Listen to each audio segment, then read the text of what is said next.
What's up everybody? In this video I'm going to compare the iPhone XR with the iPhone SE first gen, the 2016 model. So the iPhone XR was released in 2018 while the iPhone SE first gen was released in 2016. When the iPhone XR launched, it launched with a price of $750 while the iPhone SE first gen launched with a price of $400. Basically, both of these are very value-driven devices. The iPhone XR is the cheapest Face ID model, so it's more modern. It didn't cost $1,000 like the iPhone X, so this was a very welcome lowered price for a modern Face ID iPhone. While the iPhone SE was basically the internals of a iPhone 6s with an iPhone 5s body and a super low price of $400. So at the time when that was the first iPhone that was really a budget iPhone, that was the first one to really launch at that budget price. And since then the iPhone SE has come out with a second model, also $400, but with better specs. But yeah, the iPhone XR now can be had for real cheap. You can get them used for $250 or brand new from Apple for $500. So you can get it at a very good price. I think it's one of the best deals out there if you want a modern iPhone. Go to Cricket, pick one up for $250 brand new.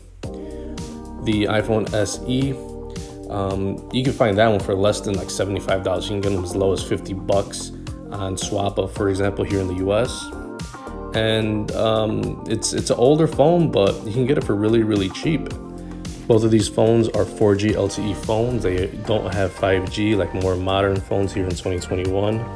The iPhone XR has an overall really big size. It is around 5.9 inches tall, 3 inches wide, 0.33 inches thick. The iPhone SE is very tiny, 4.8 inches tall, 2.3 inches wide, 0.3 inches thick. So the iPhone XR, it's a little bit smaller than the 8 Plus, iPhone 8 Pluses, the Max models and stuff like that. So it's a very good big size, not overwhelmingly big. It feels like just the right big size phone. While on the other hand, the iPhone SE is just a very tiny compact device. You won't even feel it in your pocket. And for some people, that's actually a very good thing. This phone could be slipped into a small purse and a small pocket. Fits in your hand. This is definitely a one-handed device. It's just a very nice sleek device. Build quality, the iPhone XR is glass front, glass back aluminum frame. The SE is glass front, aluminum back, aluminum frame. Both of these devices are made out of premium materials. These are definitely flagship build materials, except one has a glass, the other one has a aluminum back. But regardless, these are very nice feeling phones. A little bonus in the iPhone XR, it has an eSIM embedded inside, so that means you don't need a physical SIM card to activate service on the phone. You can do it right there on the device. It also serves as a secondary means of having two different phone numbers, two different data plans, and swap them in and out very easily. Very good for travelers. The iPhone SE does not have that, has only one single nano SIM card slot. The iPhone XR has IP67 dust and water resistance, so you can dunk it in water up to 1 meter for 30 minutes, while the iPhone SE does not have that water resistance or dust and water resistance. For the display, the iPhone XR has a 6.1-inch display versus the iPhone SE's 4-inch display, so very different phone sizes with the screen. If you like big screen phones, the iPhone XR is just a nice big size phone, but it doesn't feel overwhelmingly big because it has smaller bezels. You get 79% screen to body ratio. The iPhone SE has a 4-inch. It's a very tiny display compared to today's standards, but it is a nice little phone that if you value small size and one-handed ability, compared to a bigger screen, this phone will be right up your alley. It will disappear into a pocket, no problem. But it does have bezels on the top and the bottom. The resolution on these phones is 828 by 1792 pixels on the XR, and the iPhone SE is 640 by 1136 pixels.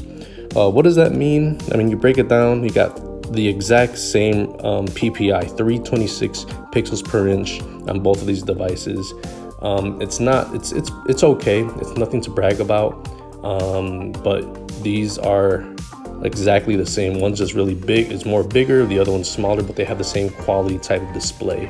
For the software, the XR launched with iOS 12, the iPhone SE launched with iOS 9, and they both currently are on iOS 14. Now the iPhone XR will get several more years of updates, while the iPhone SE is probably on its last iOS. It won't get upgraded past iOS 14, unfortunately.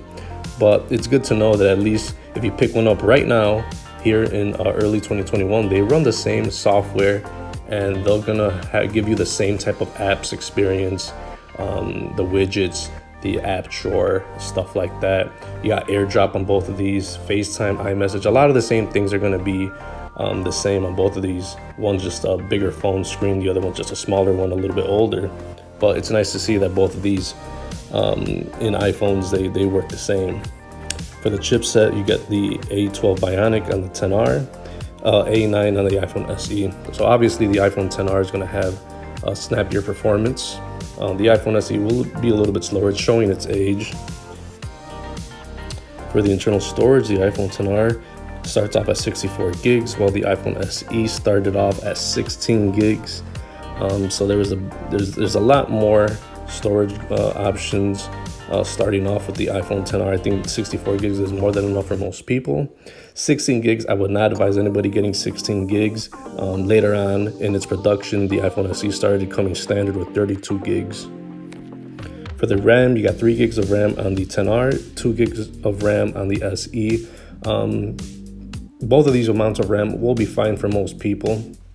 You won't see too much performance difference with holding apps in the background. Both of these phones have a back main camera of 12 megapixels, and they both can shoot in 4K. So you're not going to see too much differences in the camera. Obviously, the iPhone XR will have a better sensor, just overall better quality.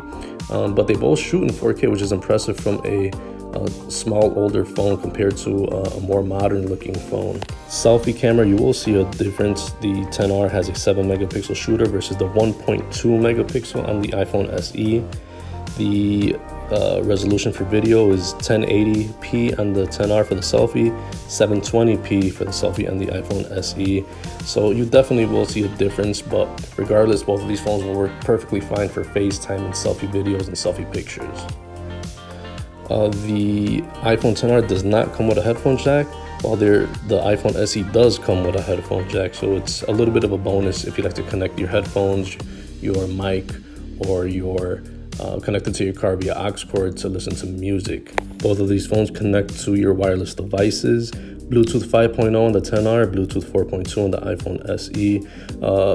Both of these versions of Bluetooth will connect to your wireless devices such as your Apple Watch, your AirPods, your smartwatch, your wireless headphones, your speakers, all that good stuff will connect happily to both of these devices. Both of these phones are rocking NFC, and that's mostly reserved for payment systems, and they both have a Lightning port for charging. For the unlocking and security, there is a difference. You have Face ID on the iPhone XR, and you have the Touch ID button for the fingerprint sensor on the iPhone SE. Last but not least is the battery. The iPhone XR has nearly a 3000 milliamp battery, while the iPhone SE has a 1600 milliamp battery. And that's a big difference. I consider the iPhone XR to have the best battery pretty much of any iPhone out there. It set the standard for great battery life on an iPhone. Finally, it was the first big size, nice, long-lasting battery on an iPhone with a big screen. Without being super heavy with the big bezels like the 6S Plus, 7 Plus, 8 Plus, and those Max models.